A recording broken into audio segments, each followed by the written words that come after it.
Ladies and gentlemen, this is TVP World. You're watching another edition of Break the Fake, where we debunk fake news and combat false narratives. I'm your host, Benjamin Lee, and let's get rolling. We have everything, it just hasn't been delivered yet, seems to be the new unofficial slogan of Russian state television, which is now doing verbal gymnastics to the report on a gasoline crisis without ever blaming Putin. Because the golden rule of Kremlin propaganda is you can't talk about any disaster as long as you blame NATO or sanctions. Потому что то, о чем мы говорим, мы даже иногда, может быть, пытаемся улыбнуться, но на самом деле тут не до смеха, потому что Запад видит и ищет слабые места наши. Ну, послушай, мы заходим там на территорию, там с Ростовской губернии идем, и смотришь, как, в сетевых заправках еще есть, но уже цены, вежливо говоря, подросли на бензин, если не материться. А на частных вообще нет. Мы смотрим ситуацию в Крыму. А почему? А зачем? Притом, когда задаешь простые вопросы. А почему нельзя бросить, там, не знаю, подземные возможности, подводные возможности? Может, это бредовая идея, не знаю. Но у нас же трубопроводные войска есть, у нас же все есть. И ясно, что у нас люди на эту тему думают. Но почему мы вынуждены думать тогда, когда это уже случилось, а не предвидеть? Потому что говорят, что издеваются, на это денег нет. Да что, в самом деле? Как это? Да не будут они этого делать. Мы же помним, как когда-то нам в другой студии, тоже вечер, говорили, наши похитить 300 миллиардов? Да вы что, это будет так финансового террора. А как мы на это ответим? Мы будем возмущаться. Последняя реплика, слово «денег нет» должно исчезнуть из нашего лексикона. Now, officially, according to these guys, everything is under control. But unofficially, the control looked like checkpoints at every gas station with queues that could have been seen from space. Now, some stations are diesel only, others ration gasoline at 10 or 20 liters per customer. The shortage map looks like a Ukrainian drone's flight log after a particularly productive night. From Transbaikala and Primorye to Crimea, where locals now joke that fuel is being cut with donkey urine. In occupied Luhansk and Donetsk, fuel is a lottery. Find a pump and you're a hero. Fill your tank and you're basically an oligarch. Even in the capital of the so-called energy superpower, the situation is approaching slapstick. Luke oil stations have banned filling jerry cans, not to prevent panic, but to delay it. The thinking seems to be if no one's allowed to prepare for the crisis, maybe it doesn't exist. Rainy day? What rainy day? The TV hasn't mentioned it yet. Meanwhile, Ukrainian drones are performing uninvited audits of Russian oil refineries, and every successful hit plunges another region into fuel-starved paralysis. People are now rediscovering walking, biking, and possibly donkey ownership. But the one thing that keeps running? Television. It calmly repeats the mantra, we have everything, just temporary difficulties. Apparently, that phrase has now been promoted to official state policy. Yeah?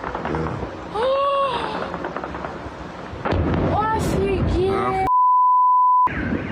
Взрывная волна дойдет до нас. Ты прикалываешься? Смотри. Что вот? Да нормально, не ссы. Могу.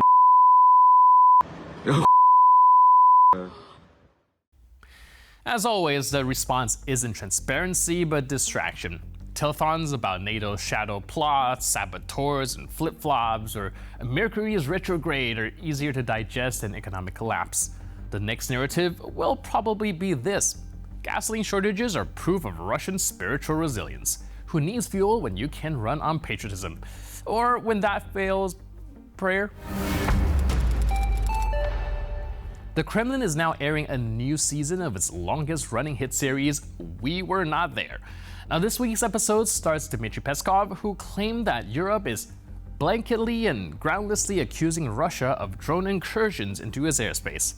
Right, and I suppose all the missiles over Ukraine are just fireworks that got caught in a breeze.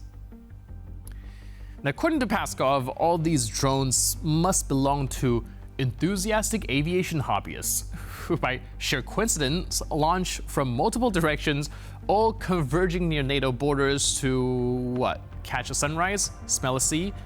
It's either the world's most coordinated drone fan club or the least convincing lie, since we're just doing exercises on the border.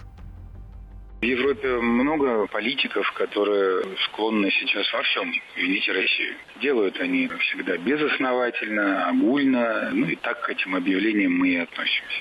С этими дронами история действительно по меньшей мере странная, но с другой стороны, опять же, никаких оснований обвинять в этом Россию нет. Только сегодня я читал, что в одном европейском городе арестовали какого-то местного авиалюбителя, который испытывал дрон. И вот это был неопознанный дрон, который заметили, который вызвал переполох, арестовали какого-то парня, ну, выяснили, что там авиалюбитель. Да, и причем в сообщении указывается, что парень никакого отношения к России не имеет. Это один конкретный маленький частный пример, но, наверное, нужно как-то шире иметь кругозор.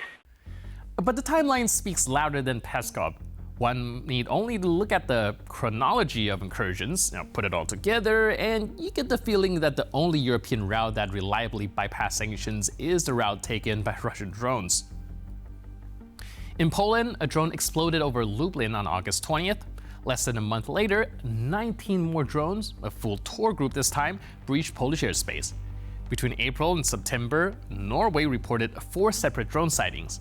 A Russian MiG-31 even accidentally wandered into Estonian airspace in September. Just 12 minutes of sightseeing, no big deal.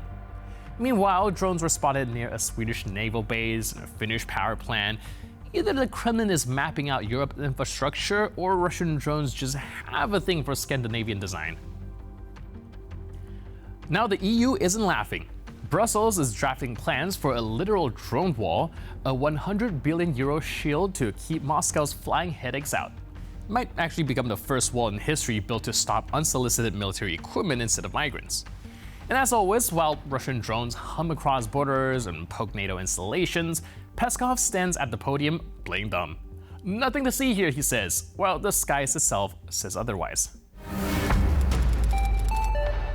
Russian dictator Vladimir Putin has apparently decided that geopolitics is just another solo act in his personal theater. His latest monologue? A threat directed at Donald Trump. If the US supplies Ukraine with Tomahawk missiles, that's it, we'll sever relations. Bold words from a man whose idea of relations mostly involved dodging sanctions and smuggling iPhones through Central Asia.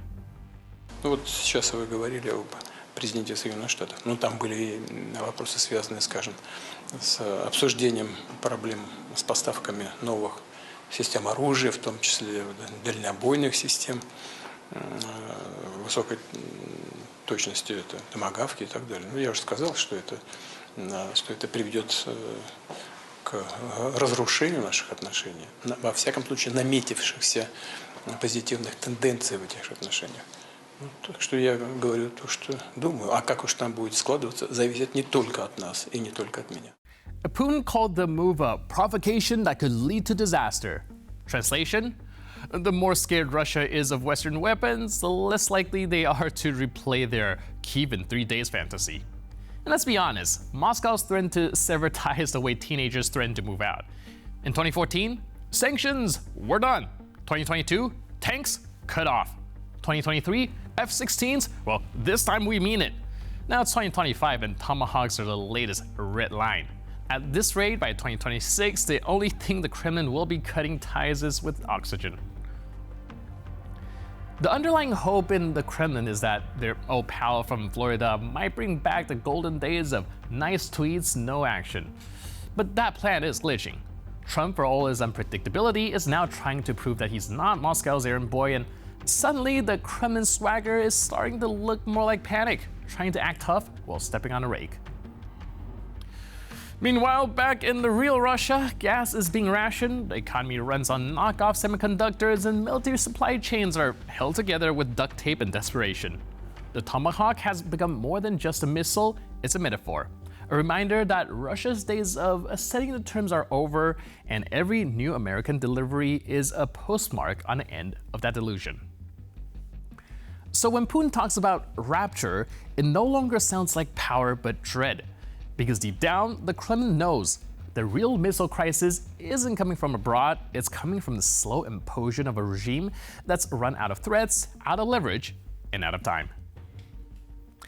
And with that, we conclude this edition of Break the Fake. But for more news, update, and commentary, please stay tuned to TVP World.